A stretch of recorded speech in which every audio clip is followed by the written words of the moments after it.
Hey everybody, I'm Jim Schneider. I'm the editorial director of PHC News and Plumbing Engineer.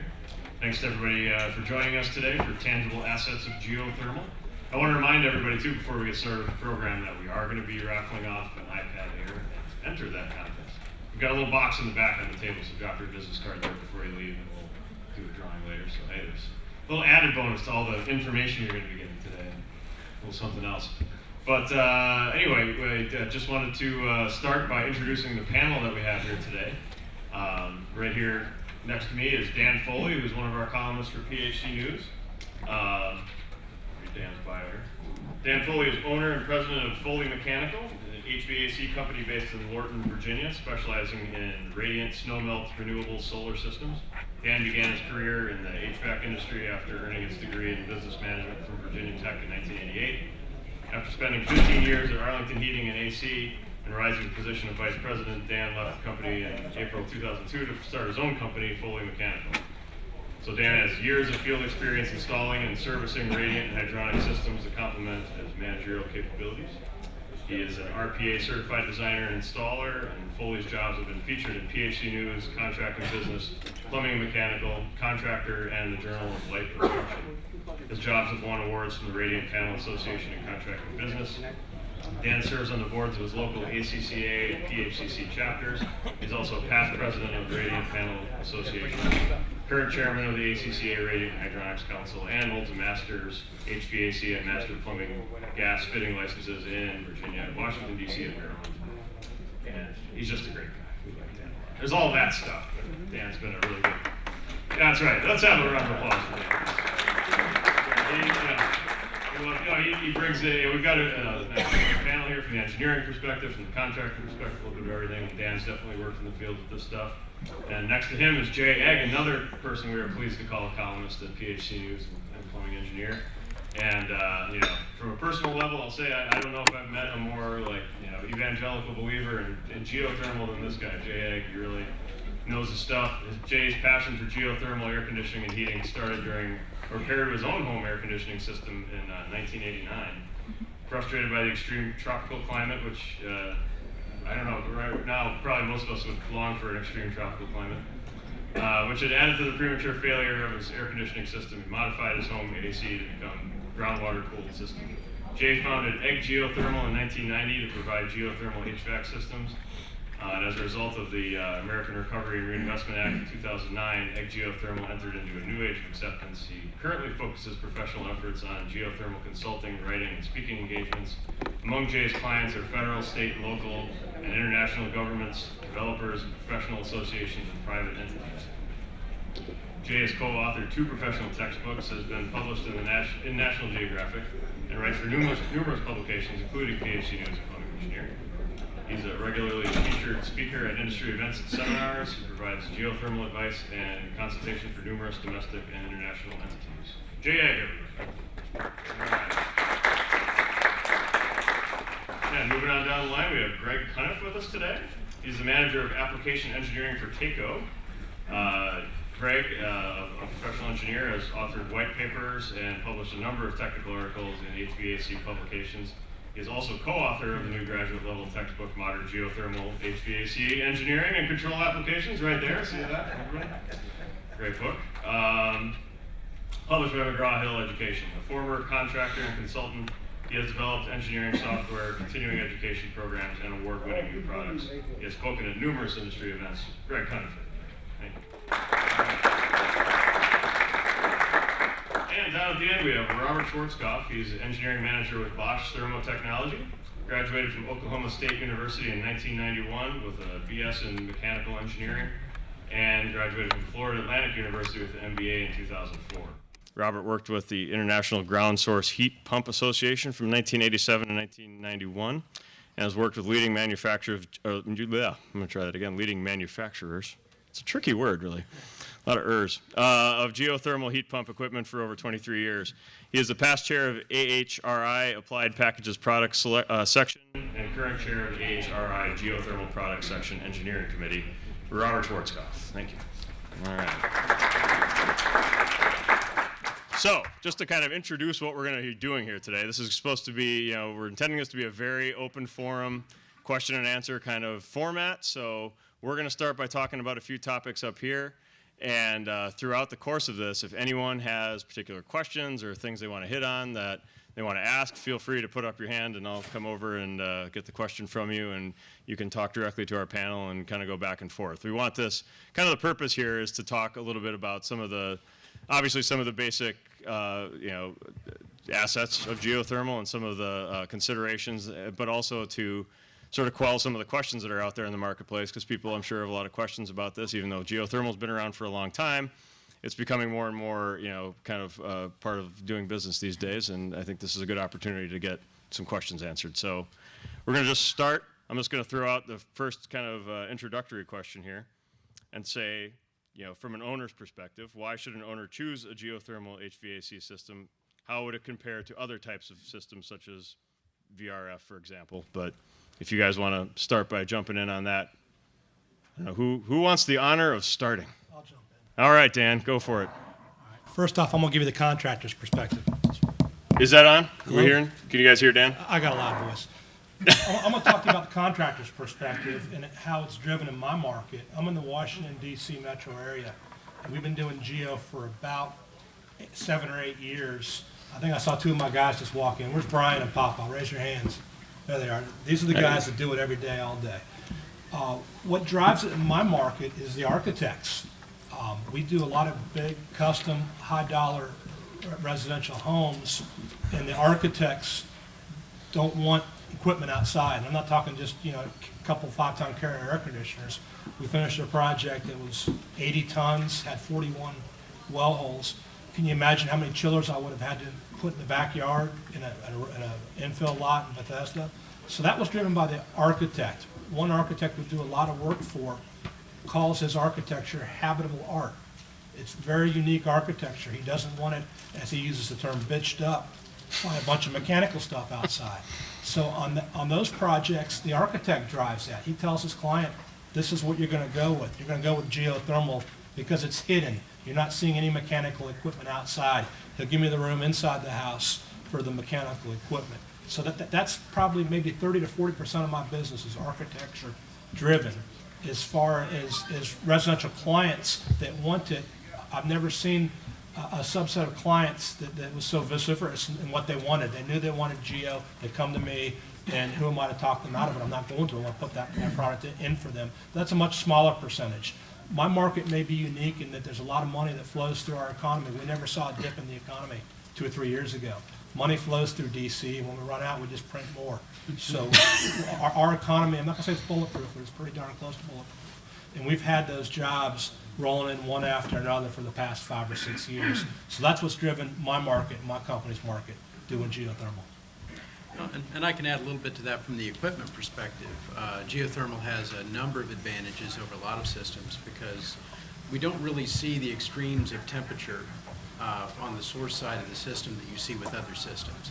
So you'll generally get anywhere from 30 to 40% more life out of the product itself, not to mention if you go with the closed loop. The life of the closed loop is basically the life of the building. I mean, you'll get 50 plus years out of the loop.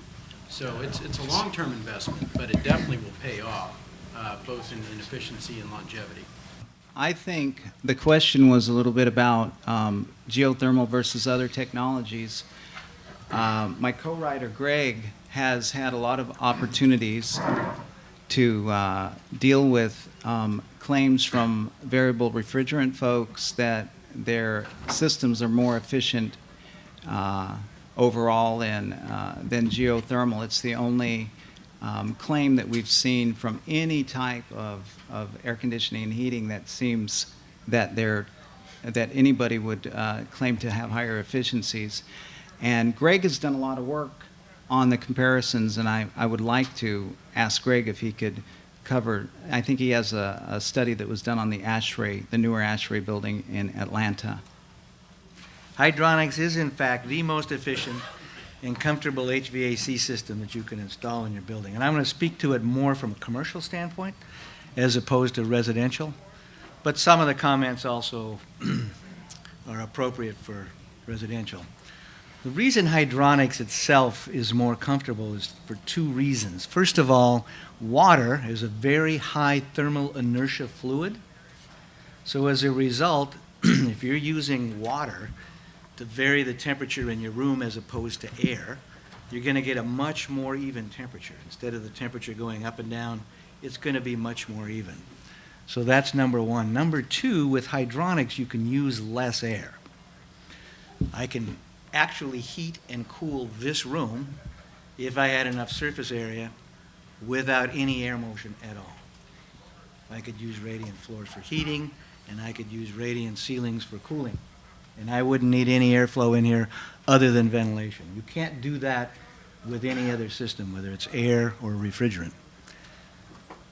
So as a result, we can provide comfort that's superior to anything else out there in the industry. Now, efficiency. This is an interesting discussion. What I have up here is basically a bar chart that shows the electrical demand of different kinds of HVAC systems. The bar on the left would be the traditional variable air volume or VAV system that we might see in a commercial building. The lower portion of the bars, the blue portion, represents what I call the generation equipment. That's boilers and chillers, geothermal heat pumps. The top represents the distribution system. So once I've generated the BTUs, how do I push those BTUs around a building? We've got several choices in our industry. One is air. We can do it with water or hydronics, and now we can do it with refrigerant.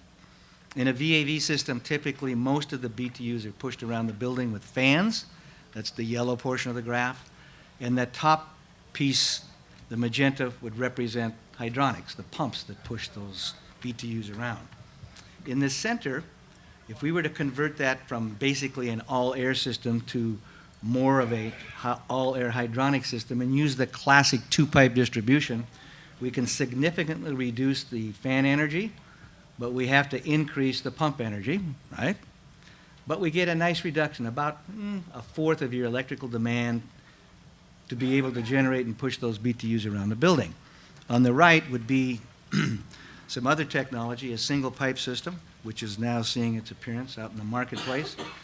We can further reduce both the air and the water flow, and we get almost a 1/3 reduction in total electrical demand. Nice bump. Okay, let's talk about pumping energy. Let's look at these choices that we have here. Basically, we got hydronic systems, we have air systems, and we have DX, direct exchange, or VRF systems. The bottom two lines, the light and the dark blue, would represent hydronics. The green, dark and light, represent air, and the red represents DX, or refrigerant. And what I've done here is I plotted on the left the percent of the compressor horsepower that it takes to push those BTUs around the building. Okay? So if I had a 100 horsepower compressor and it took 10% of that, I would actually have 110 horsepower to generate and push the BTUs around the building. Okay? What you see here is that hydronics are very, very efficient. In fact, significantly more efficient than your other choices. The dark green would represent a low pressure air system, think fan coils. The top one, the light green, would represent medium pressure, variable air volume, and the red in the middle would represent VRF. So the VRF folks in particular are claiming that they have the most efficient system in the industry. That's not true. Hydronics, in terms of distribution, is by far the most efficient. The reason for that is kind of interesting. It has to do with how we push those BTUs through that pipe or that duct. It turns out that hydronics, you can use a very low velocity to push those BTUs around. We talk in the range of feet per second, FPS. About 6 feet per second would be your maximum velocity. In an air system, you're in the range of 15 to 40. And with VRF, you're as high as 60 to 70 feet per second in that suction line. The reason for that is that to lubricate the compressor, you have to do it with oil. And the oil is entrained in the fluid. So we're pushing not just refrigerant out, but you're also pushing oil. If you have a gas, that oil is going to drop out. We got a problem. You're going to run out of oil in the compressor and burn it up. So we have to have fairly high velocities to keep that oil entrained in the gas as it goes around the system. So friction energy is directly proportional to velocities. So that's why you see hydronics is the most efficient, because it uses the lowest velocities, and then air, and then refrigerant or VRF. Now let's talk about distribution energy. This is really kind of interesting. Let's go back to some basics. I'm not going to bore you here, but we do have to have some basis to make some engineering assumptions here. We're all familiar with the first law of thermal, right? You can't get something for nothing. There's no free lunch, right? Well, we say stuff in minus stuff out equals stuff left.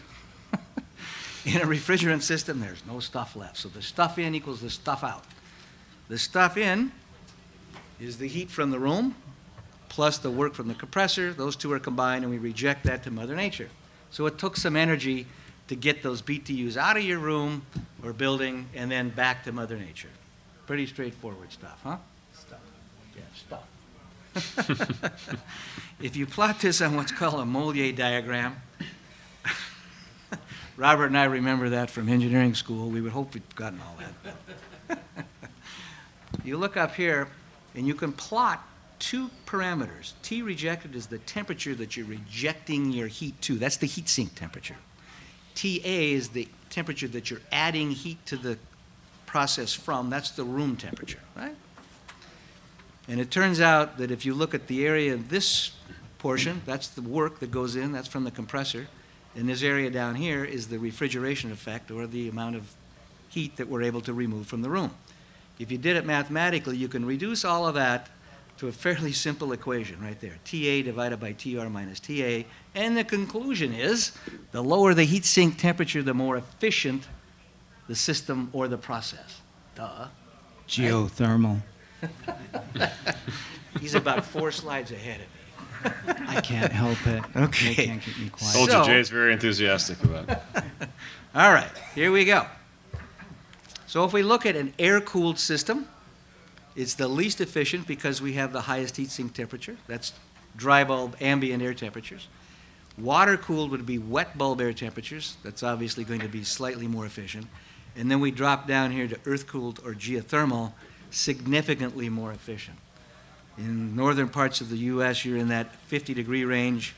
Poor Jay, when he was trying to cool his house off of geothermal, it was around 75 or 80.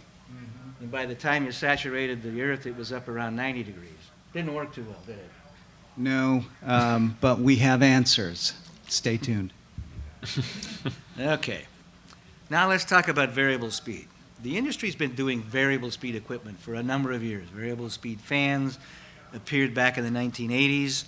We in the pump industry developed variable speed pumps in 1990s, early 2000s, and now the compressorized folks are starting to develop variable speed equipment for refrigeration equipment. We now have VRF, which is an air-cooled system typically. We have chillers that are now variable speed, and we have variable speed geothermal heat pumps. And we talk about that extensively in the book. And I got to tell you a little story about the book. I shouldn't, but I'm going to. We started writing the book and delayed the book for about a year because the industry was developing variable speed equipment, and so we wanted to catch all that information so that we had as current of information as we could. And it turns out was really the right thing to do because we were able to include things in there that had not really appeared at that point in time. So this shows a chiller manufacturer and efficiencies. On the left is a constant speed chiller, and on the right is a variable speed chiller. We talk about efficiencies, and there are two kinds of efficiencies. I'll explain that shortly here, but you talk about EERs, the energy efficiency ratio. That's this black line. And then you talk about IEERs, or IPLVs, which is the part load efficiency. That's what that number up there represents. Because the system is not always operating at 100% load. It's operating at something less than that. So if you take a look at the part load, you'll find out the part load efficiency is higher. What's significant here is we get a nice bump in efficiency by going to variable speed, roughly 20%. That's pretty slick, huh? All right. Now, here's where it starts to get really interesting, and for us in the commercial world, starts to get somewhat confusing in trying to separate the wheat from the chaff and help our customers in making fairly intelligent decisions. Manufacturers of different kinds of equipment rate their equipment differently and realize that if I'm making a chiller, I want to make my chiller look better than somebody's geothermal heat pump. Huh? Or if I'm making a geothermal heat pump, I want to make my piece of equipment look better than a rooftop unit. So there is an industry organization called AHRI, American Heating Refrigeration Institute, which has attempted to try to come up with a common method of rating efficiencies of equipment. And so they went to the manufacturers and they said, okay, can you develop some rating standards? And if you look over here on the left, this is the different kind of equipment, and this is the AHRI standard number that has been written for rating that equipment. Now appreciate that all those are written by the manufacturers of that particular piece of equipment. And I've sat in on those meetings with the chiller guys and the heat pump guys and the VRF guys, and so necessarily they want to make their stuff look good, right? And AHRI is trying to come up with a fairly unbiased platform. How's that? Okay? The first thing that was done, which really makes sense, is that we're going to rate the equipment not just at 100%, but we're going to rate it at part load. And so AHRI decided that we would rate it at 4 points, 100, 75, 50, and 25% part load. Okay, I got some real numbers here. Now, the reason that I'm part load is that my cooling load is not as high, right? And generally, your cooling load is a function of the outside air temperature. So notice here, for a chiller, I can rate my part loads at 95 degrees ambient for 100, then I drop to 80, 65, and 55. Great. So now I know I can rate manufacturer A's chiller against manufacturer's B chiller, and I use those temperatures right there at those 4 different points. And when they publish it, it looks something like this. This is a chiller manufacturer. There's the 4 points. There's the EER at the 4 points, and that is the average of those 4 guys. And you use something called a weighting factor. And here's the weighting factor. So at 100%, we're saying that the equipment only operates at 1 or 2% of the total time. Over here at 75%, it's much higher. Now, just to make things confusing, AHRI came up with 2 different weighting factors. One called IPLV, Integrated Part Load Factor, and IEER, Integrated Energy Efficiency Ratio. And so that's applied to different kinds of equipment. So that sort of confuses the issue a little bit. But back to here. Now, as far as geothermal is concerned, look at these numbers right here. See those numbers? They don't change. And I forget who just made the comment, but I guess it was Robert. Earth temperatures don't change that much as compared to ambient temperatures. So between winter and summer, if you have a well-designed geothermal system, that temperature variation may only be 10 degrees. I've seen it as low as 2 or 3 degrees if you've got a fairly large field. But 10 degrees is not an unusual thing. But in terms of ambient air temperatures, obviously it's going to change dramatically. So AHRI, in arriving at these numbers, decided that for geothermal systems, we're just going to use the same temperature. Notice that it's different here for closed loop and for open loop. Right? And that's due to the heat exchanger efficiency, if you will, between the earth and the fluid. If it's a closed loop, I got to go from the earth through the pipe wall into the fluid. That's a heat exchanger. Whereas if it's open loop, I get to use that water at whatever the ground temperature is. And for those of you who haven't had a lot of exposure to geothermal applications, that'll be covered in just a little while. There's 3 different major types of geothermal sourcing. Okay, so now we got sort of a common basis here that we can make some comparisons. But then we're going to throw another curveball at you. There's basically 3 pieces of equipment in an HVAC system that's going to use energy to heat or cool your building. We got the generation equipment, we just talked about that, right? And we got distribution equipment. Distribution equipment can be a pump, it can be a fan, evaporator fan, plus somehow I got to throw that heat away, and I might need a condenser fan. So what AHRI does is they only include the energy that's part of the box from a given manufacturer. So if I'm doing a chiller, the only thing that's inside the box is the compressor. The chill water pump's not in there, the condenser water pump's not in there, the cooling tower fan's not in there. It's just the compressor, right? If, however, I'm doing a rooftop unit, I've got the compressor, the evaporator fan, the condenser fan, so everything's in there. So if you went through here and you could see then what's included or not included in each one of these standards. Wow. Differences, okay. Whew. So what we're trying to get to, because I'm a real simple guy, I want to use these published numbers here, IPLVs and IEERs, to compare not only different manufacturers of the same equipment, but different systems. Geothermal, right? Versus rooftop units, versus chill water, versus VRF or whatever. So I went through and I took what I call an equipment IPLV or IEER, and I derated all these numbers for the things that were left out, and then I tried to take the IPLV and IEER and come up with the same weighting factor by using the IEERs. So what I came up with is one number here. This is a long discussion to get to the final result. So what we're trying to do is come up with a single number where I can compare a geothermal system against something else, and I can compare Robert's Bosch units against his competitors' Bosch, or his competitors' geothermal units, all right? What's really interesting, take a look at air systems. In general, the system IEERs run between 15 and 20 at the very highest, right? Okay. Now let's look at water-cooled equipment here. We're running between 25 and 35. So I've gone from 15 to 20 up to 25 to 35 by going from air to water-cooled. Drum roll. Right? Whoa, here's geothermal. Look at this, 45. My goodness.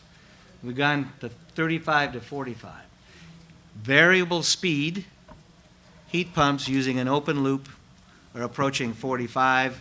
Compare that to water-cooled and compare that to air-cooled here. Significant, almost double the efficiency, right? If I can interject. Wow. Chapter 14 in our book, Greg isn't just pulling this stuff out of the air. He spent a long time doing work that really had not been brought together in the industry. And in Chapter 14, you can find most of these charts. It's really groundbreaking work. I don't think anybody else has done a cumulative effort like this before Greg did. So let's take this number right here, right? The geothermal numbers, okay? That's the generation equipment. Let's combine that with the distribution number right here.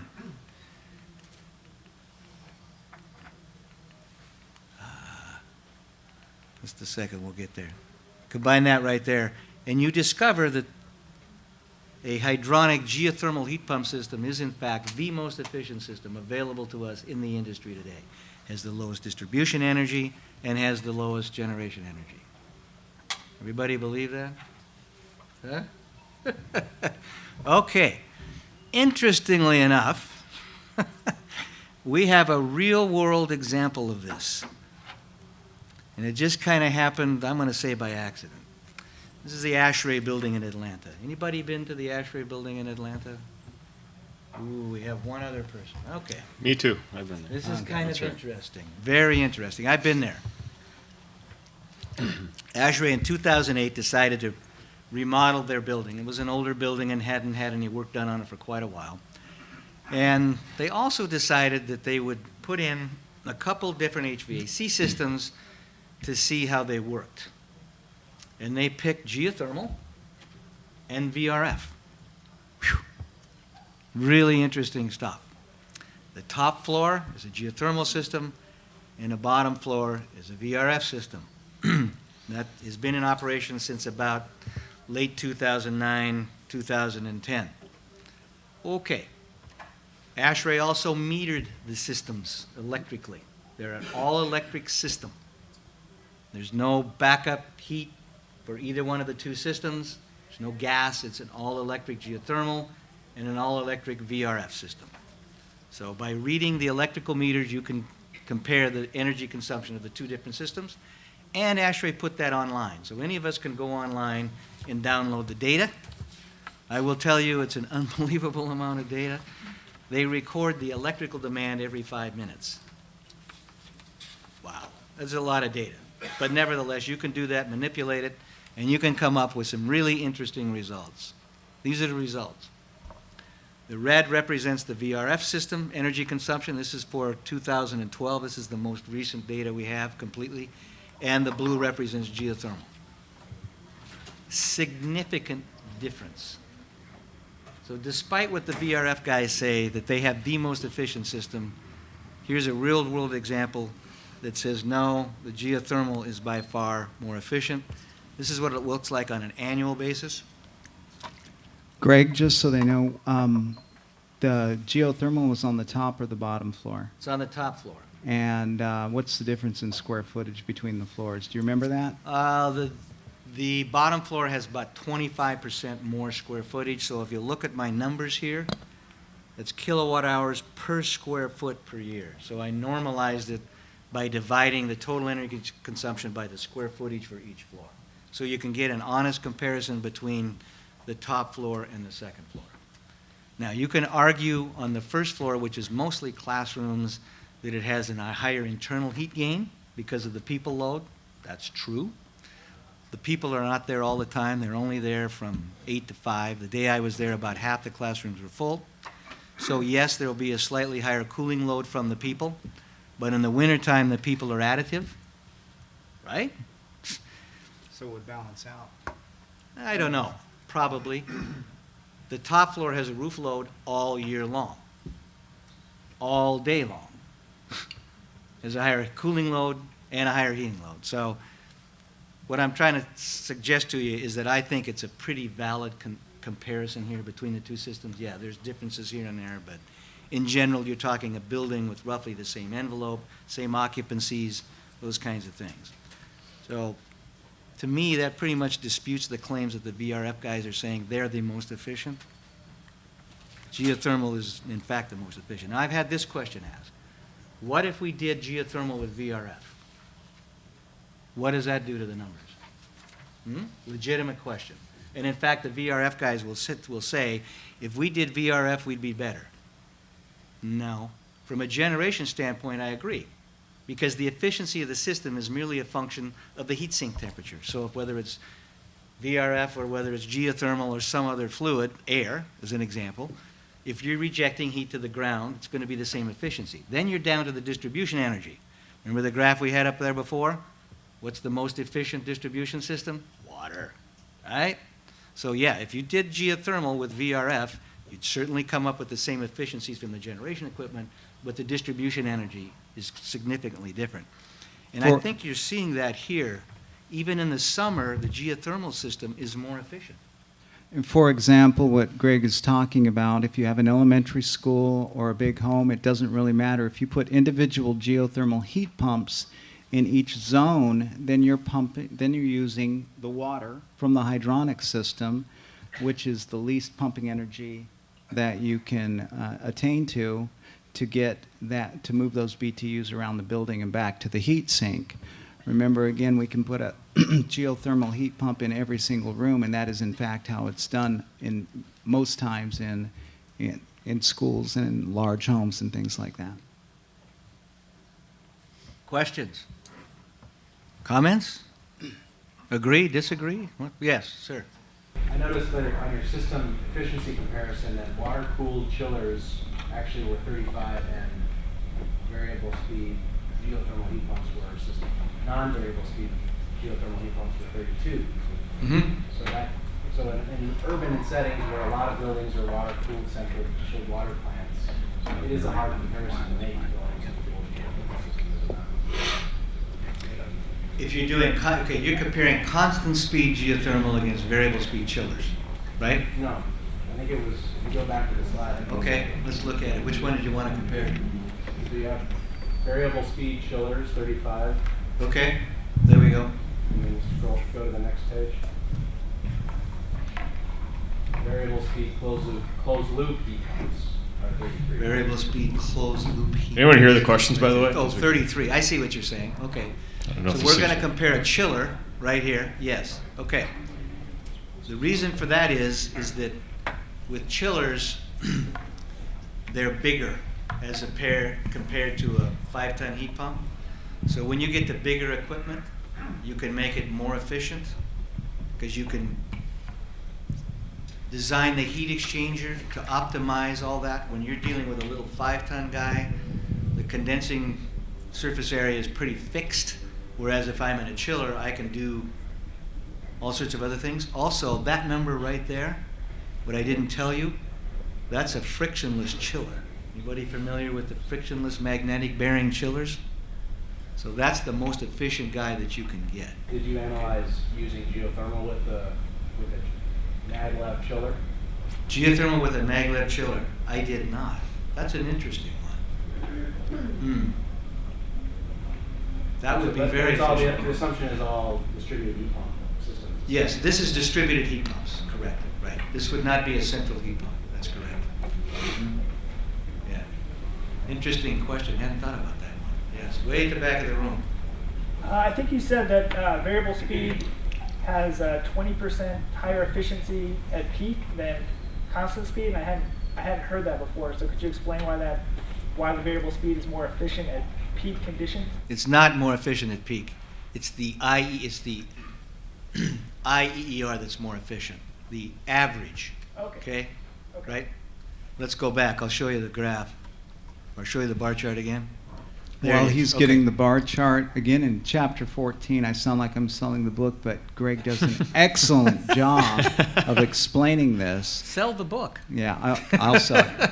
And he really does. He probably, I wouldn't doubt, but he spent 500 hours of man hours on that part. I know he toiled through it. Okay, here's the chart. The black line is the full load. EER, it's the same whether it's constant or variable speed. Where you pick up the extra 20% is the part load efficiency. Yeah, that makes sense. That make sense to you? Yeah. Okay, all right. I maybe didn't explain that real well. Yes, sir. The pump energy. In geothermal, your pump energy would be much more when you circulate water in the ground loop. Okay, And all right. the That's percentage of that legitimate. pump Yeah. energy in the Okay, great question. All right, let's back up here. All right. Here we go. Okay. What he's suggesting is that with a geothermal loop, you've got a lot more pipe, right? Yeah. Okay. Let's just do a mental calculation here, right? As Yogi would say, I'm mentally thinking. All right? Okay.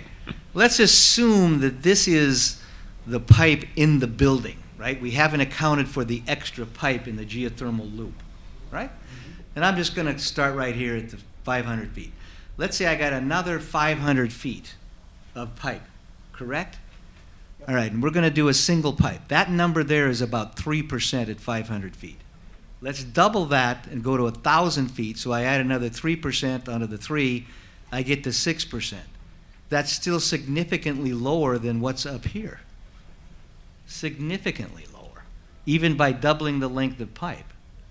And here's the reason. Look at the velocity compared to these other transport systems, significantly lower.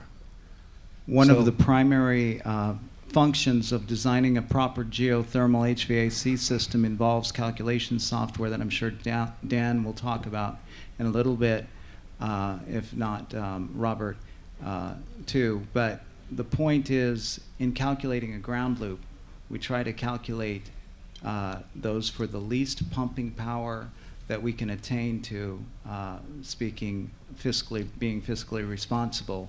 So that is of primary concern in designing a ground loop. And there are a lot of other things that go into it, such as hydraulic separation between the ground loop and the interior equipment. and have we done the same? Sorry, Pardon? have we done the same comparison with? I can understand the VRF in a water-cooled chiller versus a geothermal, water-cooled with a cooling tower versus a geothermal on the pump energy. On the pump, okay, the question is, have we done the same comparison back to the question here, using a water-cooled chiller, right? With the Okay. cooling tower versus- With the cooling tower. That's a really interesting question, okay? I haven't done the exact number, but here's my suspicion. Okay. I've doubled my length of pipe here, so I'm at roughly 3% of my total, of my compressor horsepower. All right. If we're gonna do a water-cooled chiller, I eliminate the extra 500 feet of pipe. But now I've got the pressure drop in the condenser water loop, right? Yeah. Okay, that's gonna be much shorter. I mean, you're not gonna have 500 feet of pipe in a typical cooling tower loop. So I'm thinking maybe worst case, it's probably a toss-up. But in the ground loop, our length of pipe goes up substantially. Like, I'm not looking at 500 feet, like, I don't know, generally, I'm not out of this country, so I can't talk much about that. But as far as I know, that a 300 feet loop, a 300 feet bore with a 600 feet pipe, like in and out, gives you a output capacity of about 12,000 to 18,000 BTU.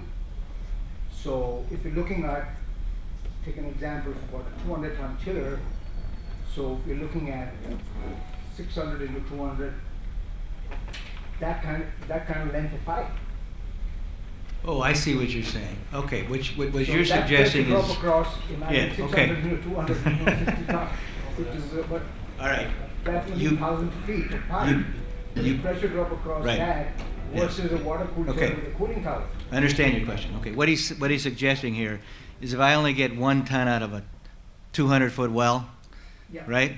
And I need 200 tons, Yes. then I got 200 times 200 in terms of feet of pipe. That isn't how we pipe it. You pipe them in parallel, right? So you only have to take one well in terms of the length to figure the total length of pipe. You don't add them sequentially because they're piped in parallel. So the pump only sees the pressure drop from one well. I think there is potentially some truth that you could have higher pumping costs from geothermal when compared to a cooling tower. However, you have to keep in mind that the cooling tower also has other energy-consuming devices on it, namely the fan. So I think that negates any savings that you would have with the pump, with the pumping power. We address that as well. I'm just trying to look for a comparison between the two. That's what I want. Sure. Yes, sir. Dan had something to add to I that was too. going to say, we address that as well by using ECM technology and variable speed pumping technology, as I'll show you in a few slides coming up on how we address that pumping parasitic electrical usage that is not calculated into other systems. For the ASHRAE building, do you have any data on the cost of the hardware or installation for the floors? Well, that's a good question. Do we have any data on the cost of the two systems? I was not able to get that. It's probably available, but the ASHRAE did not post that online. So I honestly don't have that. It would be interesting to see what it is and what the, difference in costs are and what the payback is for the geothermal versus the VRF, yeah. It, as a rule of thumb for the industry, your geothermal source varies quite a bit depending on what type of loop you use. But if you're dealing with a closed loop, it isn't uncommon to see, and Dan backed me up on this, about $3,000 a ton for closed loop for installation costs.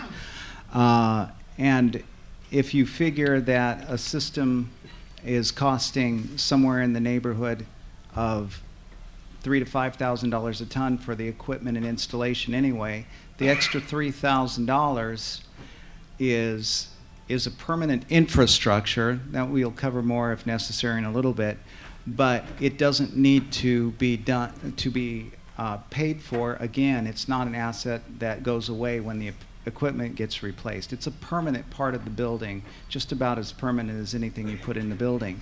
In addition to that, there's also federal incentives that almost offset that now. They're about 30%. They are 30% federal tax credit on residential, and between the federal tax incentives on that you get for commercial buildings, it's up to 48% of the entire cost.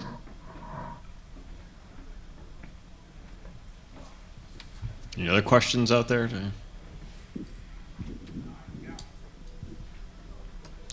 So Dan, actually, you mentioned something you wanted to talk about just before. Do you want to move on to that?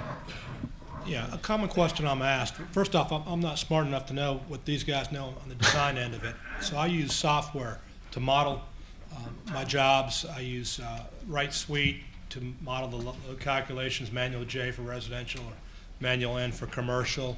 I'll also model the loop field. And then I'll take that data and use a product called Taco HSS. And that software is free. You can download it at the Taco website. And from that, I'll do a flow diagram of my loop field and of all the piping inside the house. And from there, I'll know my flow rates, my pipe sizing. I'll insert all my valves. And I'll show you through one of my projects here. Greg, can you pull up some of my slides there? Sure. Hand me the. There. I'm going to stand up so I can see a little bit better. I'll talk loudly. This is a project we just finished in Bethesda, Maryland. You'll see something. These are my loop flow pumps right there. And to answer this gentleman's question about operating costs, these are ECM pumps, so they're the most efficient pumps available, but more important than that, they're variable speed. And I've got 2 pumps, and the reason is, on my jobs, I don't want to risk losing one pump and losing the whole system. I've got 19 heat pumps tied to this flow center here. And if one of those pumps goes down and I have a backup, I lose all 19 heat pumps. So I have a backup, they're connected, they rotate every 24 hours, and if one goes down when it's calling, it immediately turns the second pump on. So we've got a backup system. 2 other things you'll see on my projects is this device here. It's an air separator and a dirt separator. I can't tell you how many projects I've seen that don't have an air separator. They're either airlocked or they're flat. They've lost their pressure because the air has come out of solution. You need to get the air out of the system. The pump car's not going to do that. Pump car's going to blow the air bubbles out, but it's not going to take out the entrained air and dissolve the oxygen out of the system. You need to have an air separator. Also, when you're working out in the dirt outside, dirt, sand, mud, grit gets into the pipe. I don't care how careful you are, it's going to happen, even the best. Well, what this does, it separates that sand and grit out where you can blow it off with this blow down valve right there. And that way that sand's not circulating through the whole system, eating your pumps up. Last thing I want to point out is this expansion tank. I believe all hydronic systems require an expansion tank. You never install a boiler without an expansion tank.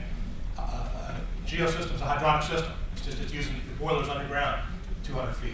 So you still need to have an expansion tank to keep pressure on the system. I know there's thousands of systems out there that don't have it. In my opinion, it's better to have a pressurized system, treated like a hydronic systems. Your pumps will last a lot longer and will like you for that by keeping it as a pressurized hydronic system. Here's a close-up of those 2 pumps. This is before the installation went on. Just showing some of the details, the pressure gauges, temperature gauges, isolation valves, check valves. We try to make it easier to service the system. Where's Brian? Brian, raise your hand. That's the gentleman that piped all that right there. Talk to him afterwards. We'll see how he did it. We do backup heat. Again, my projects, I can't have the risk of losing heat. So if we lose a compressor, I've always got backup heat through a hot deck coil tied to the boiler. Most of my projects are going to have a gas-fired boiler for domestic hot water production, for snow melt, radiant floor heat, and we just tap off that with a backup. That's really basically going to be 3rd stage heat. Radiant heat might be 1st stage off the Geo forced air 2nd stage, and this will be 3rd stage. Typically backup. It's going to be a backup system. Dan, we have a question. One quick question. I get it that you've got the 2 pumps, one main running pump, one is a standby. Correct. I've seen a lot of flow centers and geothermal installations where they've got 2 pumps in a little casing. One is pushing out to the field and one is pulling back. What's the idea behind that? I've seen that too, and I have no idea. Doesn't make any sense to me at all. Okay. Yeah. It's because you want to use a small pump, and you can't get enough head out of a small pump, so you run them in series, and you essentially get twice the head.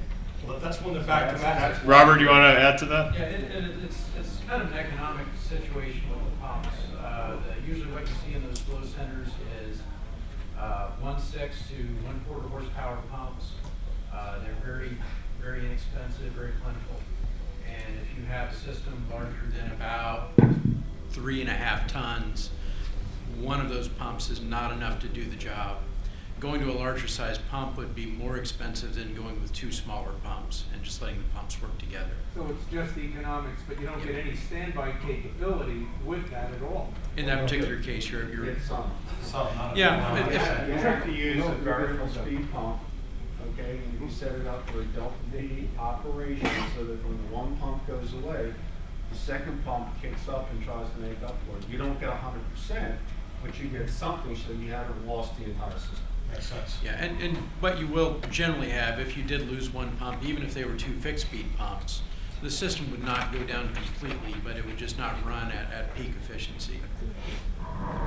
I have to say, one of the things Dan's talking about, he's talking about designing to the same standard that commercial equipment is designed to, and why not? For a few hundred or a few thousand more dollars, you put in the expansion tank, the dirt separator, the makeup water, and that's also mentioned in our book that one of the engineers that contributed to our book is out of Washington, D.C. and does the school system, and he also specs a lot of residential projects, and really for a small percentage more on the project, you can take care of all of the same considerations that you would in a commercial project.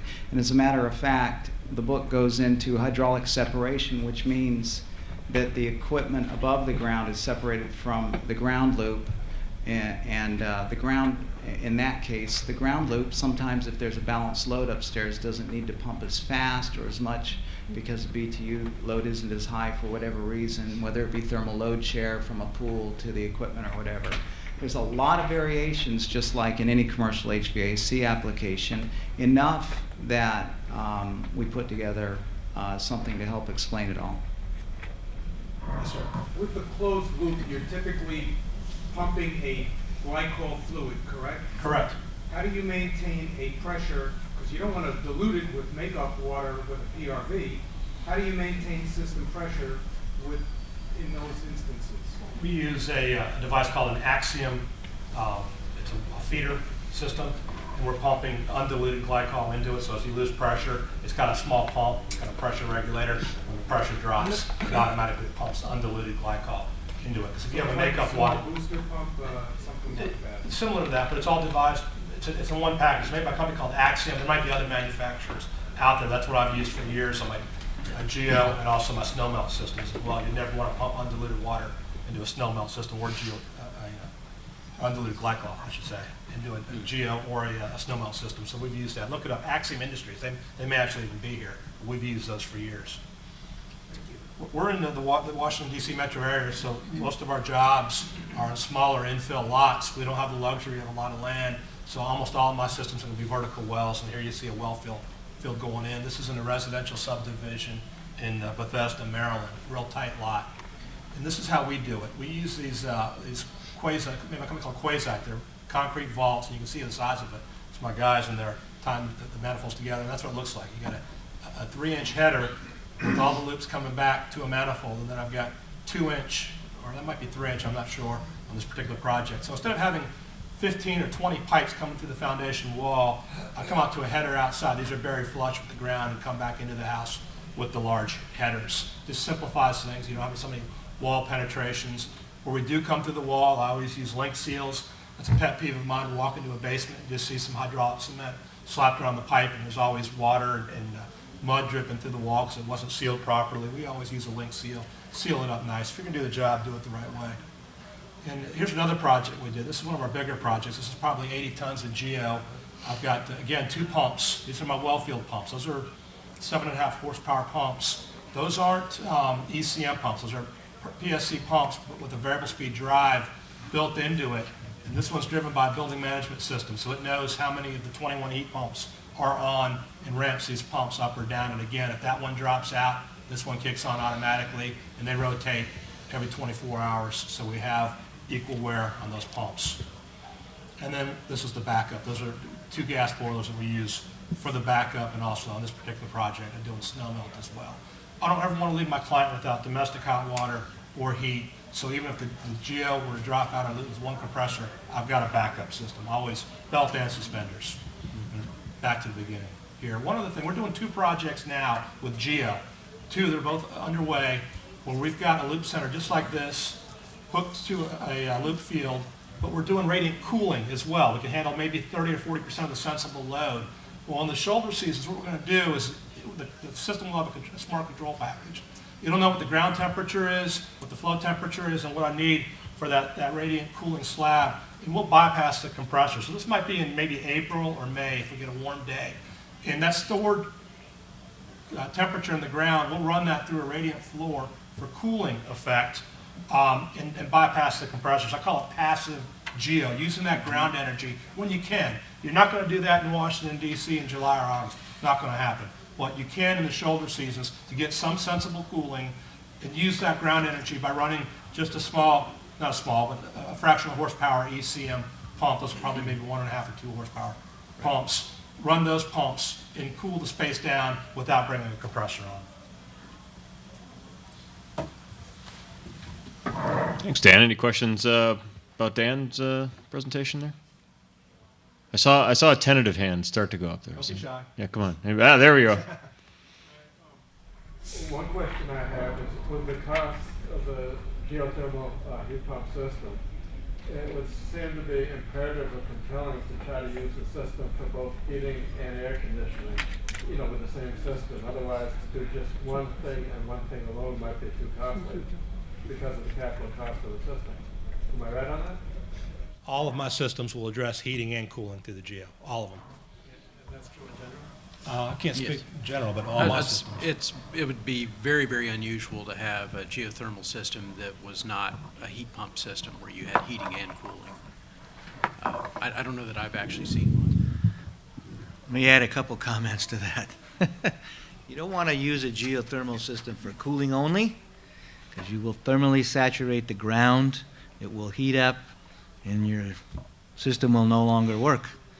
Jay has done a lot of work on remediating systems that had that difficulty, particularly commercial buildings with high internal heat gain. He just did one in Delaware.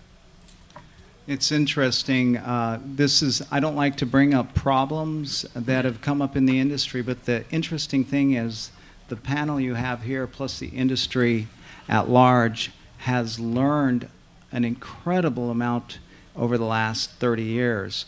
In the case of Sussex County Emergency Operations Center in Delaware, much like many buildings that are in cold climates, Greg is from Montana and had the same thing happen there, but it's hundreds and hundreds of examples.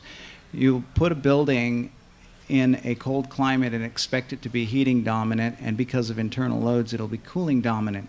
The Earth is actually a solar collector. It doesn't accept heat quite as well as it rejects as it supplies heat. And so it's important to have a balanced load when you do a geothermal, unless you're doing a Class 5 thermal exchange well system, which we'll cover in a little bit, which involves pumping water from the aquifer and returning it back to the aquifer. Then you have enough heat transfer to handle that. The brilliant thing that was alluded to by just now by Dan is a thermal storage effect. I remember being a young child and being in the living in the high desert of Southern California, where it got to 15 degrees quite often. And I remember the brutal heat of the summer and thinking, I wish I could use some of the heat of the summer to help me during the winter. I wish I could store that somewhere. And when you have which most of the country is good at this, you have a balanced load on a closed loop system. Just like Dan said, you can go to actually passive cooling and even some passive heating. Either way, you have a kind of a thermal bulb around the ground loop, which helps during the next season as you extract that heat, or if the ground has become colder as you've gone through the winter, it provides a much better heat sink for the beginning of the summer. It hasn't been measured officially, but it's incredibly efficient to be able to do thermal storage like that. In fact, Lowell over here has a job in Havre, Montana. It's about, an hour drive south of the Canadian border? Yeah, about 30 minutes. 30 minutes. That's doing just exactly that. Yeah. We have noticed and measured a +4 degrees during the winter heating. We we get 40 below a lot. In the wintertime, it's not terribly unusual. And 100 above is not unusual in the summer. So that's a hell of a swing, and there's pretty good demand cooling, and then there's a heck of a demand heating. We saw about, in the first couple of years, about a 4-degree increase in temperature of the whole field during the first year, and then it was obviously then really, really efficient for heating, and then we saw max, not always the same, but about a 3 to 4 degree drop or increase in the temperature during the summer. So they do help. It's very effective thermal storage. In this slide, we keep talking about the different types of geothermal ground loops, and there are 3 major types of geothermal source. The first one you see there is a closed loop vertical or horizontal system, and the depictions or animations in the 2 slides to the left top show a couple of different ways of doing that. Preferably, the vertical types, like Dan was mentioning, are the way you want to do it if you're going closed loop, because for many reasons. I'll just leave it at that. And the depiction below that shows the 3/4, the 1 inch, and the 1.25 inch, those are what the vertical loops look like going down into the ground with the U-bend fused. I'm going to jump to the right side. I mentioned thermal exchange in cooling dominant climates. Thermal exchange usually involves 2 wells, kind of like that photograph at the bottom right under the animated house. And the wells can be a 4-inch well, or in the case of the 3,000-ton project that Pinellas County just finished for their Emergency Operations Center, it can be a series of 4 18-inch wells that pump 1,500 gallons per minute from each well of well water. And what happens is it goes through an exchanger, a plate and frame exchanger, that looks like the picture on the right, and exchanges the temperature of the groundwater, in our case, in a cooling dominant tropical climate, about 75 or 76 degrees, with the condenser water for the chillers. Somebody mentioned chillers. Chillers are used quite often in geothermal applications, at least the ones I work on for schools and for commercial projects. And you can see a very simple animation of how that works. You have a 3 or so degree approach, and so during the middle of the summer, when it's 95 to 100 degrees outside and 100% relative humidity, your condenser water circuit is still operating at 80 degrees or under, which would be impossible, and the efficiency is just untouchable by any other technology.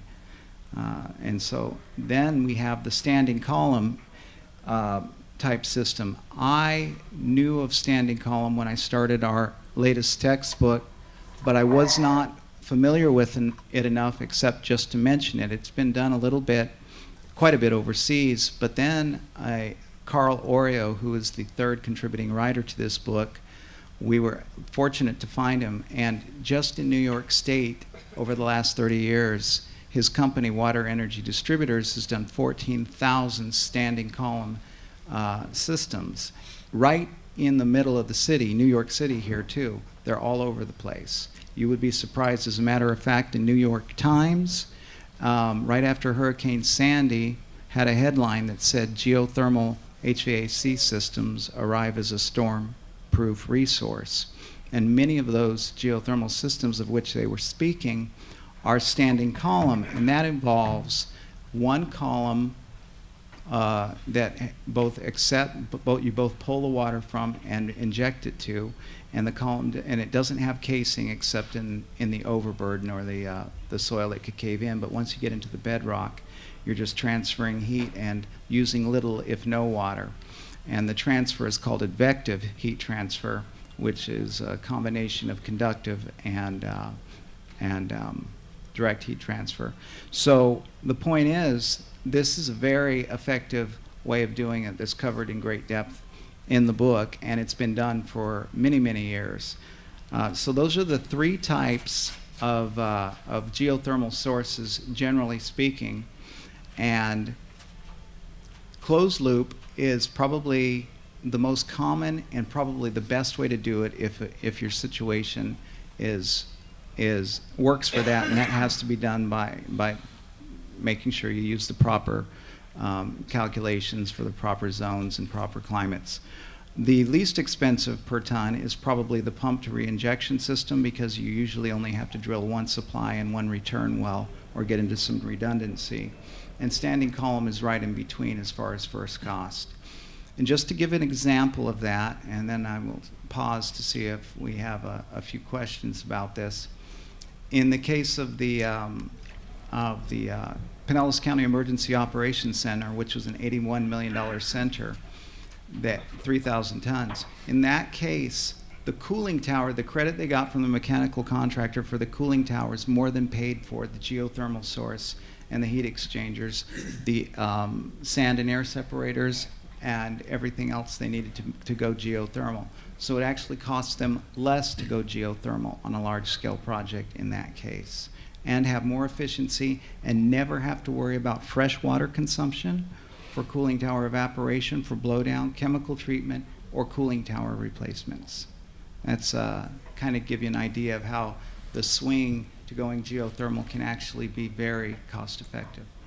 Let me add a comment here. What was the original question was, do you do geothermal with heating only, cooling only, or a combination thereof? Okay, in general, this is what we can tell you.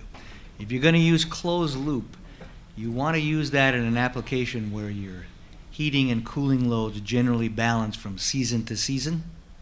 So I can put heat in the ground during the summer and I can take it back out during the winter. You don't want to use that for a cooling dominated load, because once you get that ground thermally saturated, if you don't have enough heating demand, you literally cannot dissipate the heat. So if you have a cooling dominant system, you want to go to an open system. The reason you can do that is generally water moves through the ground. So if I extract water from the ground and I dump heat into it, and I put the water back in the ground, that aquifer then can take that heat and move it through the ground and take it away from the field, and I can flush in cooler water. And that's what Jay's done in a lot of applications, is convert ground loop, closed loop that were cooling dominant, that didn't work, the well field failed, and convert that to an open loop system. The standing column is kind of in the middle. You can use that for some cooling dominant systems, but you got to be a little bit careful there. The difference is, as Jay was explaining, you have one well. Now this is a deep well, like 1,500 feet. So you got a lot of water in there, and you're just allowing the water to sort of seep through the rock to get in there. You're using standing column in rocky formations. But you're not getting enough water in a truly cooling dominant system to be able to wash through there, because you're, I'm going to call it the amount of water that you're going to waste is about 10% of the total flow. So you do bleed off a little water in the standing column, but it's not the total amount that you would if you had a true open well system where we take all the water up and all the water back in and they're separated, and I can get the water to flow. So again, closed loop for systems that I have roughly balanced loads between heating and cooling. If I got cooling dominant, you want to go to the open well, and then the standing column sort of in between. They're just general rules of thumb. Yes, Reverend. Yes. Here's the deal. You got the open system. I see you're showing a raised plate or plate and frame heat exchanger, isolating it. What measures do you take with an open system to prevent clogging up of the raised plate or plate and frame heat exchanger, that kind of thing? That's a great question. Okay. I know that. I like the confidence in the questions. This is great. You're not trying to twist my tail for what we had happen to us at TACO, are you? Oh, heck no. Okay. We had an open system years ago that did in fact clog up with sand, and it was abandoned. We have since reactivated that system. If you want to come, and we'll show you what we did. There's a couple things you can do. We have a device now, which is an air and dirt separator. So, Like Dan mentioned. like Dan mentioned, there we go, exactly. Only we're going to put that on the open loop side as well, to try to get rid of as much sand and dirt as we can before it gets to the plate and frame. You want to use a plate and frame as opposed to a brazed plate. Brazed plate is all fixed plates. You can't separate them. A true plate and frame, you can disassemble it and clean out between the plates and reassemble it. Look Okay? at the picture down on the bottom right, and you can see the nuts on there, and they just come right apart. The bars, you see those bars? So the plates slide on the bars, and then you have two ends of it that you literally just screw together to clamp them to hold this thing together so it doesn't leak. So if you do get some sand inside there, you can take it apart. But if you use the dirt separator coming into that, then you're going to minimize the amount of sand and dirt that's going to collect in that particular exchanger. Does that answer your question, Ray? That's pretty good. Okay. The old rule would say put in two, so you'd have one with a standby, so you'd never have the system down. Absolutely, Yeah, that's what's yeah. normally done. Uh-huh, And then you exactly. use brazed plates because they're cheaper. You use brazed plate because they're cheaper, but if you got a lot of sand, I wouldn't do that, because once that thing gets clogged up with sand, you can't clean it. Yeah, yeah, it's a throwaway heat exchanger. Yeah, they're certainly less money, but ooh. Mm-hmm. Good question. I would add one thing to what's out there, and the order basically is very good. There are some pockets of areas where there's a lot of minerals, particularly iron. And what we basically found is that you need to keep the water under pressure so that when the system turns off, it remains under pressure, and that you keep air out of that well. You don't want any air whatsoever, because air gets in there and precipitates and causes clogging. It actually, it's covered in the book, but it's, In case you didn't know, Jay. my Jay and wife Craig have is a book. giving me dirty looks right here. And this is the lovely Mrs. Egg up front. She actually supports a lot of my writing work, and gives me dirty looks too. But the point that was made about letting air into the system, it's so important to keep air out of the system because that facilitates release of solids and them beginning to deposit. But if you can keep the system tight, that water has been in the aquifer for thousands of years untouched, and it's not inclined to release those solids to the surfaces if you are able to keep the air out of the system, and that's covered in depth in some of the engineering practices that we discuss. Any other questions out there? I was going to add to that too. In addition to keeping the air out of the water on open loop systems, you also want to keep your flow rates up. You want to make sure that you don't have a really high temperature difference across your heat exchanger. Those are kinds of things that you want to keep all of these minerals in solution. You don't want them to precipitate out. And then, air getting into the system, you also can get all sorts of nasty things happening with high iron. You get what's called iron bacteria, and it'll start fouling your heat exchanger. It can be cleaned, but you're better off to just not build the scale and the fouling to begin with. So Oh. what kind of velocities are you looking at in the pipe to maintain in an open system? It isn't so much a velocity as it is a gallons per minute per ton, and a delta T across the system. It's more trying, just a rule of thumb, staying at 1.7 gallons per minute to 2 gallons per minute per ton, or trying to stay around 8 degrees Fahrenheit delta T, 8 to 10, somewhere in there.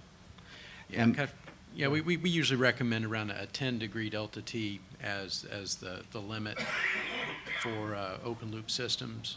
You generally don't want to exceed that because the ability of water to hold these minerals in suspension changes with an increase in temperature, and you can get, I've seen actually heat exchangers scale up in hard water systems where you have basically boiler scale that just plates off onto the heat exchanger. So if you've got a system with multiple geothermal pieces of equipment, and you've got motorized valves on them, I presume in an open system, well, actually, we're separating it with a plate frame. Never mind. But it's not uncommon, though, particularly residentially, to see open loop systems without the plate frame heat exchanger. And you flow well water directly through the primary heat exchanger in the geothermal system. There are ways that you can do that. Most manufacturers offer copper nickel heat exchanger, which is much more corrosion resistant and resistant to fouling. And then also just doing the things that we talked about, keep your velocities up, keep air out of the system, keep your delta T down. All of those things will promote a long life. Up in Montana, after reading your book, which, by the way, I wouldn't recommend for anybody to read when they're going to bed because it will put you to sleep. It's as for an architect, I was very proud of myself to tolerate my way through it and learned a lot. Because it's not great reading for an architect. And he's my friend. Well, you can see it. decided the standing column is something that I think we want to try with some systems. Are we going to have trouble finding people that can go 1,700 feet deep with the diameter that we need? The average drill rig carries 1,500 feet on any truck. They come with 1,500 feet, so it isn't a problem to do the 1,500. When you get below that, they got to bring more rods out than just one truck can carry. So this is a typical well driller? Most well drillers will have, unless they're just being stubborn, have 1,500 feet of well rod on their truck. Really? Up in Montana, we think a really deep well is 700 feet.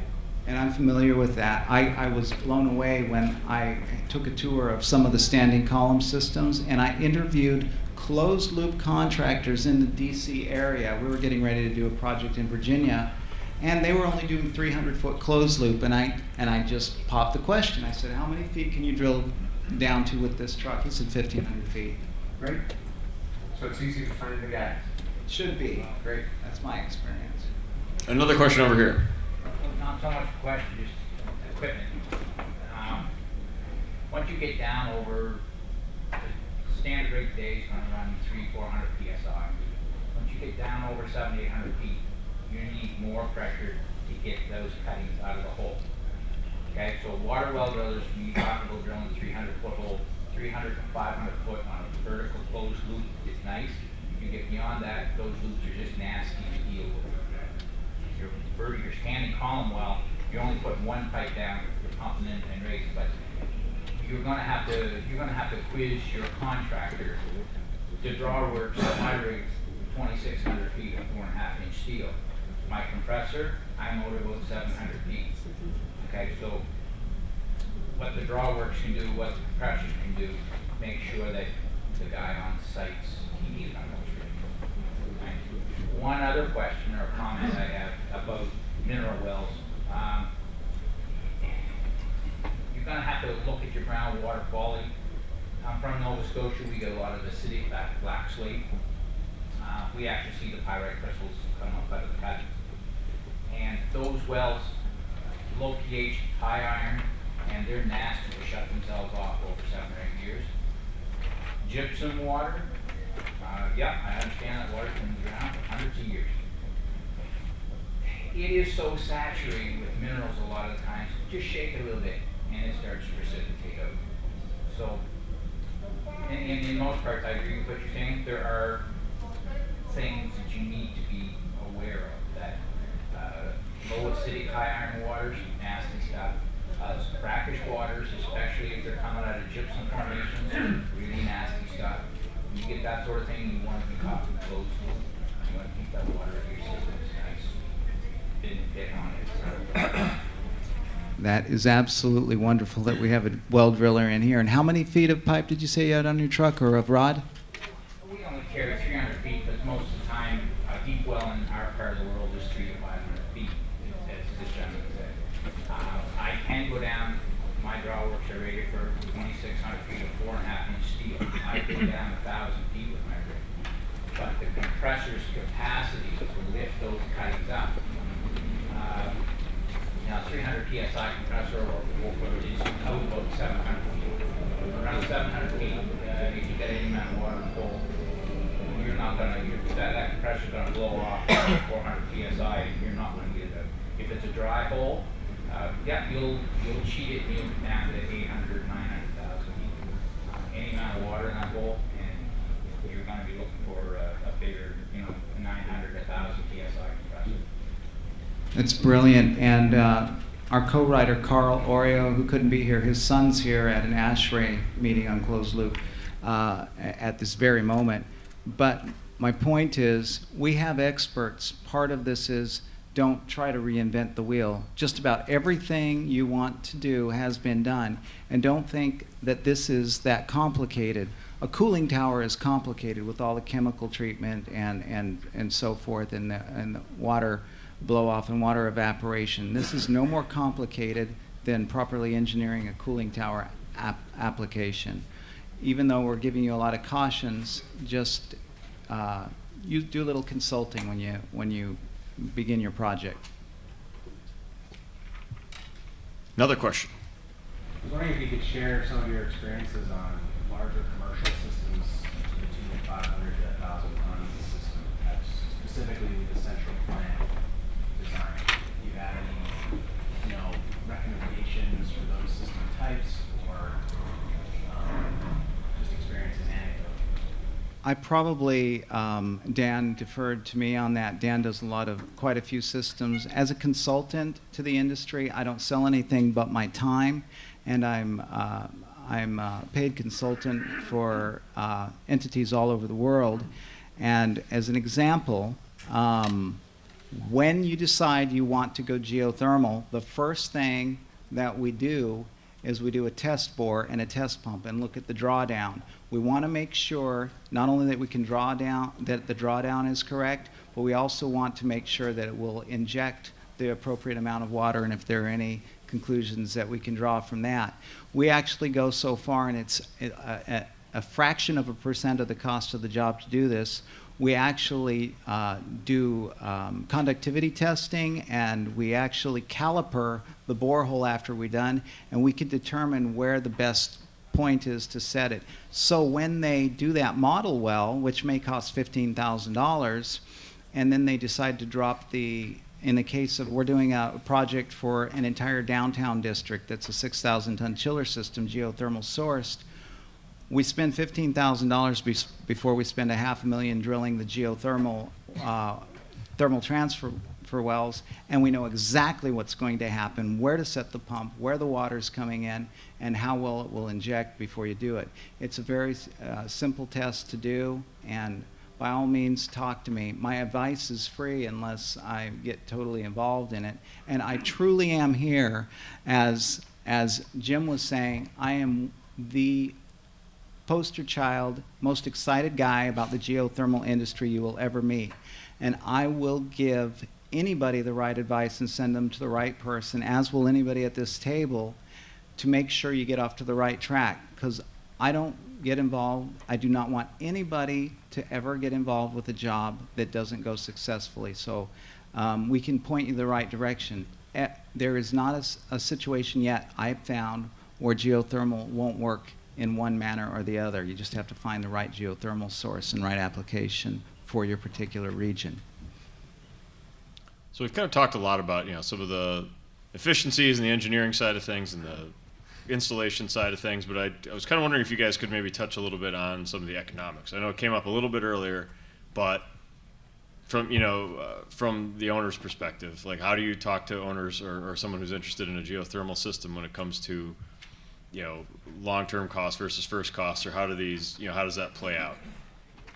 I think that we can do that. If we go back a couple of slides, it has some geothermal cost factors, and I think that Dan and Robert probably will have a lot to say on this.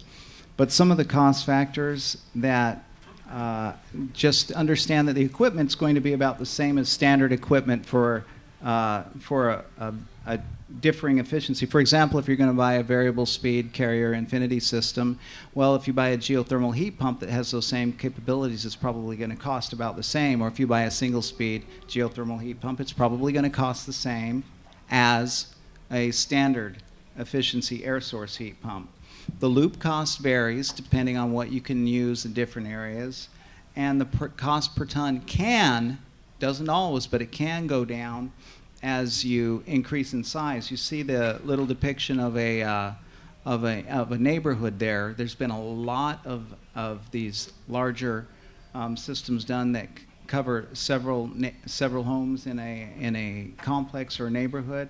I don't know if Dan or Robert, you can talk about some of those enclosed loop applications. I've probably got a different philosophy when it comes to energy savings and cost savings. I focus on what the number one goal of a mechanical system is, and that's to make a customer warm in the winter, cool in the summer. Sometimes that fact is lost. It's so simple, but that fact is lost. If you can't do that, the rest of it doesn't matter. So number one, make them comfortable. I also focus on the longevity of the system, the simplicity of the design, the length of lifespan of a buried loop field, the aesthetics of having the loop field buried so you can't see it. Those are all number one features for me. To me, the energy savings is the icing on the cake. My technician, Papa, is here. He has a saying, quit saving millionaires money and make them comfortable. And he has a point there, okay? We are going to save them money. Yes, we are. But first and foremost, make them warm in the winter, cool in the summer. And we can't lose sight of that. I see that fact overlooked all the time. That's number one, then the rest of it's secondary. If you look at the slide that Greg just put up, think about the name of this seminar, Tangible Assets of Geothermal. I could not agree more with what Dan just said. Energy efficiency aside, I have been party to most of the reasons people pick geothermal are for the tangible assets that are indicated on the screen.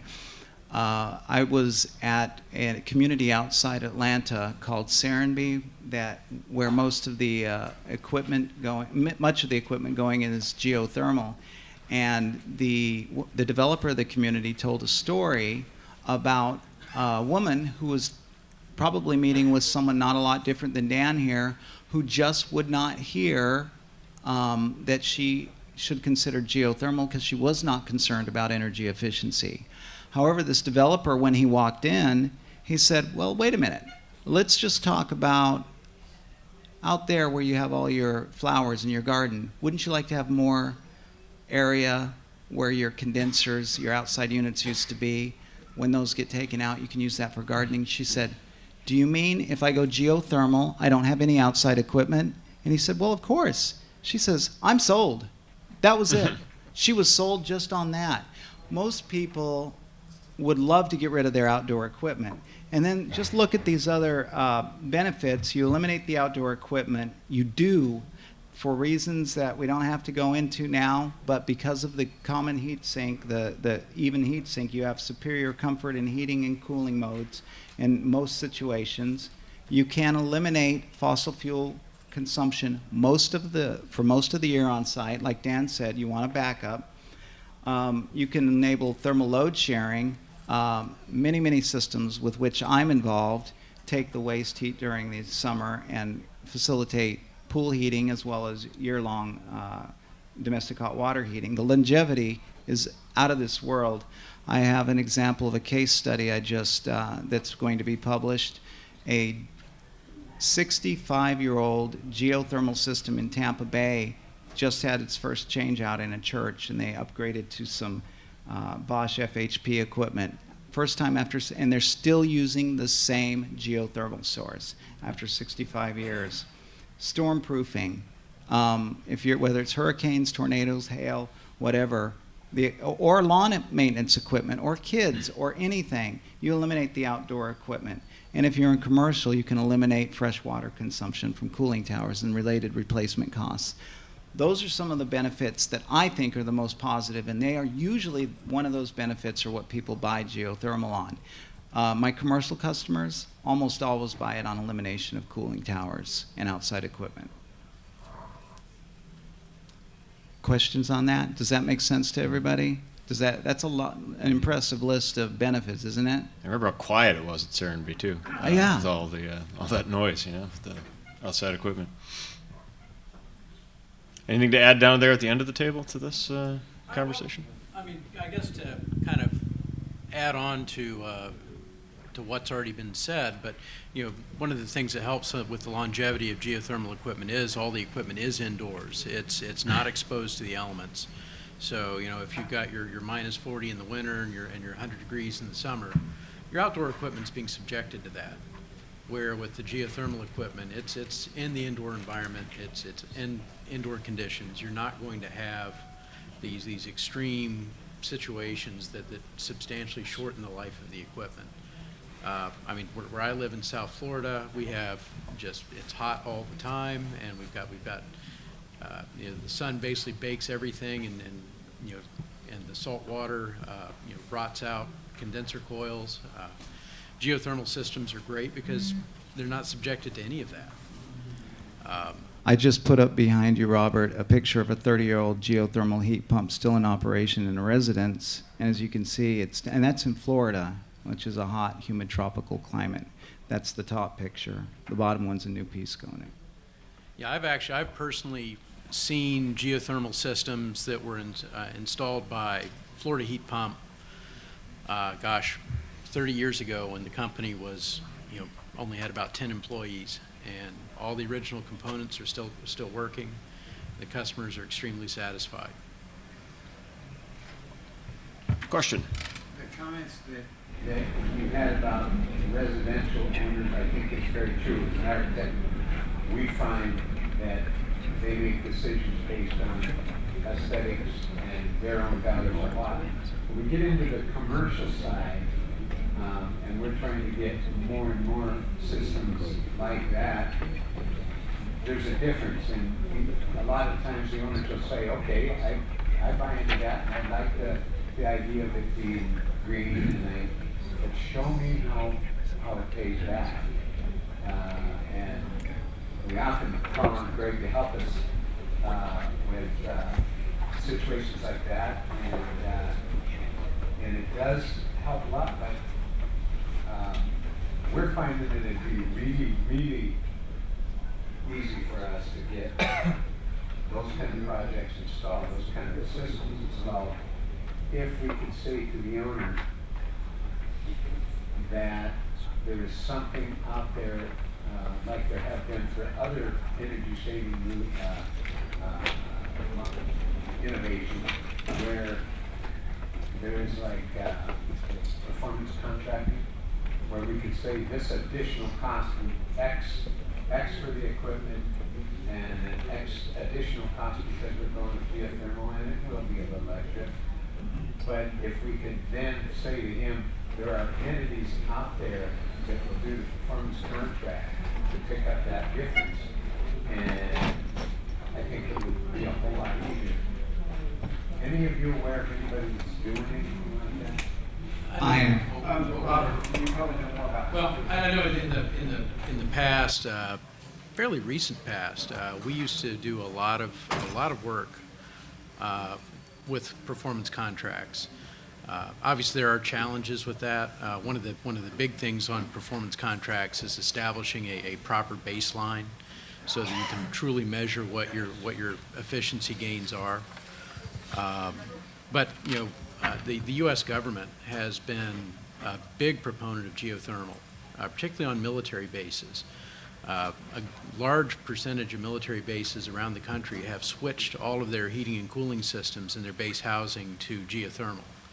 And so we've done a lot of that, and most of that was done with performance contracts. And I wanted to say in a recent article, I think it's in the January Plumbing Engineer, I mentioned there's a company in Canada that I've been following called Orca Energy, and they're a geothermal utility company. And it's much like getting fiber optics. They go through areas, and they've been part of the reason Canada has a 40% market share in geothermal retrofits. Geothermal is 40%, according to reports.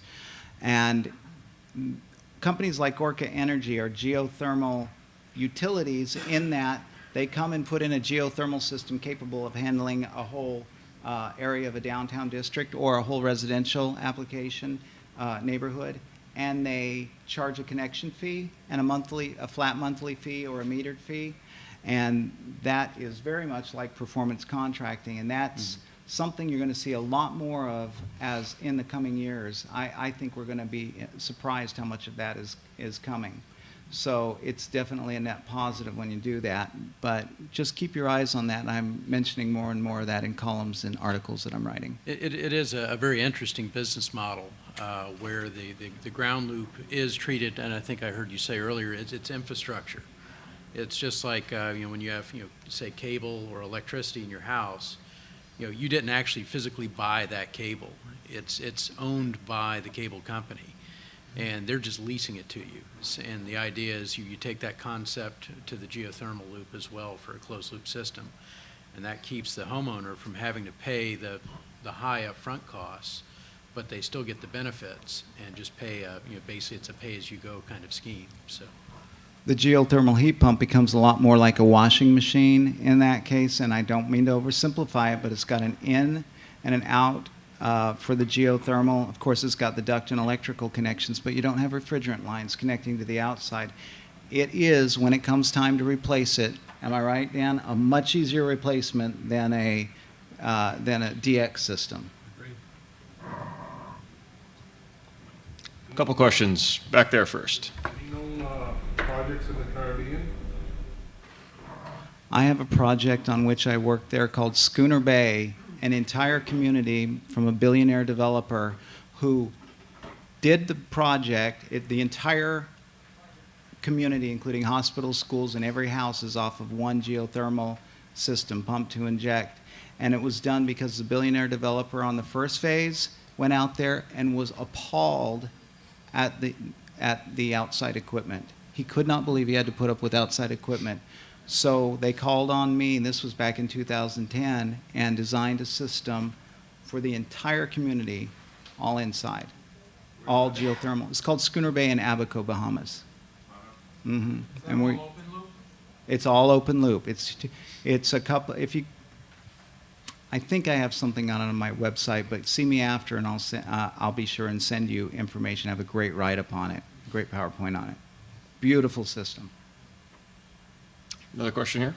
A question about, from my perspective, I think that the kind of jobs that you're talking about, the high-end housing and commercial, kind of sell themselves because you can do cost versus benefits and you can sell this. It's not hard. I think the basic problem is your average homeowner, you want to put a geo system in, and you tell them what it's going to cost, and it's sticker shock. So my interest is, in fact, I've had a local room system in my own house for 30 years. Very low harm, very low mineral content. It's been beautiful. We have a lot of good wood in South Jersey. But it's spotty. You can go a half a mile away and get 2 hours on it. So there's a risk in saying you do open loop to save money on a small system. You bore a hole and you're in iron, what do you do now? Because you're really not set up to go and start putting pipe in around. So we're looking at trying to reduce first cost by going to high performance pipe on closed loop, like 47 strand resin, maybe thinner pipe to get better heat transfer. But there still is some pushback on the drilling community of using thinner pipe. So instead of using an SPL 11, I'm using 4710, maybe going to 13.5 or even a thinner pipe. Get better heat transfer, less drilling, save cost, because it looks, from my perspective, the cost of the system close to 40% is going to be the well field. And that needs to be shrunk somehow. We use Bosch equipment. It's gone up a little bit, but maybe there could be some small savings there. The rest of it, the rest of the plumbing, ductwork, it's all the same as any other system. So your well field is your cost driver. I recommend you, Jim, and everybody in this room pick up a copy of Plumbing Engineer on the way out. They have a column in there where I and my lovely wife did a lot of research, and we mentioned some of those new pipe manufacturers, graphite impregnated pipe, thinner pipe, and different drilling muds, and give a lot of credit to the industry for progression in that way. But it's a wonderful article, and I thank Plumbing Engineer for running it. We've had quite a bit of acceptance in the industry as we move forward. Well, thank you. And I'm not entirely sure we have Plumbing Engineer in the room, but if we don't, it's in all the magazine bins you'll see at the show or at our booth. You can stop by, which isn't far from here. I took about 400 copies. There should be some. Oh, good. Well, then you do have some here. Okay, then. Was anybody opinion on going to thinner wall pipe with a high performance resin. Because there is some pushback in my area. The drillers don't like going to it thinner pipe. They're more comfortable with a thicker wall. Comment in the back there. More comfortable with thick wall, structure more durable. Yeah. But, we tried some of this. I'm from Nova Scotia, so I work a really small market, okay? And what you're telling me about, it's easy to sell to the guy for $1 million. How do you sell to the general average homeowner? Okay, that's my market. That's how you have to get in there. You have to be innovative. And we tried doing 2 loops in a borehole to cut down drilling costs, and it's worked. And now I think it's in the magazine you mentioned about they're actually spiraling 2 or 3 pipes around a central column to reduce. They're suggesting 30% reduction in drilling costs. So there are those ways to go. Groundwater, you're absolutely right. Not only go a half mile away. I got into the geothermal heat pump industry because I was a welder, and now I almost drill no wells. A few vertical boreholes. It's all geothermal, but we've gone 80 feet away, and I'm drilling 30 gallons a minute over there, and I'm getting nothing over here. Okay, so drilling is exploratory. In my experience, using an open loop system is you're either very familiar with the groundwater, or you're drilling 2 holes and you're going to do an extensive pump test to make sure you have enough water. You're going to do mineral, bacterial, and in our part of the world, we need to do how many wells around here am I going to influence. If I'm in a neighborhood that's got 60-foot wells and I'm going to come in and drill 2 500-foot wells, how many angry neighbors am I going to have when I drill the well or impact the well in some magnitude, okay? And it will not matter whether we have any impact at all, but if John Doe's well half a mile down the road goes bad, it's going to be my fault. So it's exploration when you talk about groundwater. We've been encouraging people to look at the cost of the reinjection well. It's pretty much getting into the cost of a horizontal loop. Benefit in my world, we got a lot of empty space compared to DC or here. We can get the horizontal loops in. Drilling is the most expensive way to go. So these pipes and some of this stuff, do some research on it. That magazine article looked very well. I think that's the way to try to get those loops shorter. We've had really good luck with 4-ton system on one 300-foot borehole with a double 3/4 inch loop in it, and my coldest water temperature is getting down to 28, 30 degree water temperatures. And then the homeowner was a past employee. We tried it there because he lives right next door and he knows the guy's got the will to drill another one if he needed to. But we had good success with some of that stuff. So talk to the people who do it, get them to help you start the so you probably don't have a machine to kind of It's just fix the that. conservatism in the industry. Well drillers they're averse to risk. Yeah. So they don't want to put a hole in that is going to be unusable. Absolutely. This is a total loss. None of them do. And where I got into the industry is I had the equipment, I had the interest in changing. My background's also in geology, so I had some appreciation for what was going to happen when I did stuff. So I was in a position to take the risk that I could afford to fix them because I had the equipment. So what you need to do in that case is talk to manufacturers, get them to help you size those loops. Go to your driller with a loop plan so that your manufacturer or your whoever is done the engineering to make sure that's going to work. Well drillers tend to do one thing very good, and that's make holes in the ground, and they tend to be very resistant to change. They don't like to take risks because they are aware of how fickle. You just think you know the groundwater in an area, and you're standing here looking at 40 wells that are all under 100 feet, and now you're standing on a 500-foot dry hole, and you're expected to explain that, so they don't want to do that. And I've been there, so I understand it. So these new thin wall pipes, do your research, go to the manufacturers, get somebody there to help you design the ground loops, so you come to the driller with a plan. instead of asking the whole development. Well, in a given area, there's generally only a handful of guys that are certified to do this. And they have their own mindset in terms of what they look for. And they will certainly go to a high-performance resident, not necessarily attending all. Yeah. So, So you need to go to them with the plan. Research, research, research, right? Go to the people who know. If it's all right, I just, as the kind of the flag waver, the cheerleader for the geothermal industry, I just want to say something. Geothermal, it is a fact that it is growing and nothing is going to stop it. The only thing that would be a mistake would be not getting you, your clients, your companies, not offering it as a first offering for a high-end product. Some of the information that I have on this slide, it will become a more dominant technology as years go on. I have a Navigant research report that says it's growing by 150% over the next 7 years. Carrier in the Wall Street Journal recently said it will, they see geothermal heat pumps expected to triple by 2020.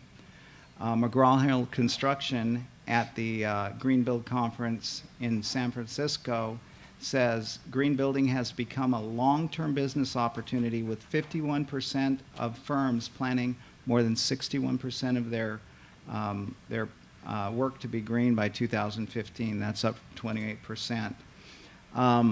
It's become a strategic marketing positive for people that want to sell their buildings, sell their technology, sell their services.